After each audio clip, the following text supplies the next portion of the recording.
তো নমস্কার দর্শক বন্ধুরা, দাঁড়িয়ে বেশ স্বাগত। আমি আপনার সাথে কিঞ্জন। মোহনবাগান তো সুপার কাপের জন্য প্রস্তুতি জোর কদমে চালাচ্ছে। এদিন তারা সুপার কাপে নামার আগে একটি প্রস্তুতি ম্যাচ খেলে সিএফএল ক্লাব সিটিএসির সাথে। তারা কিন্তু সিটিএসিকে 5-1 গোলে হারালো। গোলগুলি করলেন 3টি গোল সুহেল ভাট, একটি সেরতো ও একটি সালাউদ্দিন। আর টিমের কথা বলতে গেলে প্রথমার্ধে মূলত যারা সিনিয়র টিমের প্লেয়ার তারা ছিলেন, যেমন সাহাল, আশিক কুরনিয়ান, নুনো ডেইস, দীপক টাংরি। আর দ্বিতীয়ার্ধে মূলত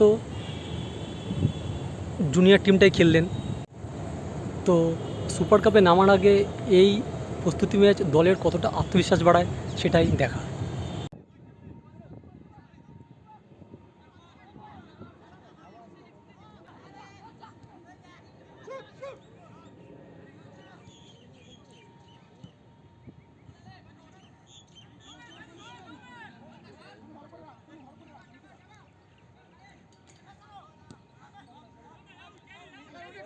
পুরো চেঞ্জ কর, পুরো সুইচ, পুরো সুইচ, পুরো সুইচ।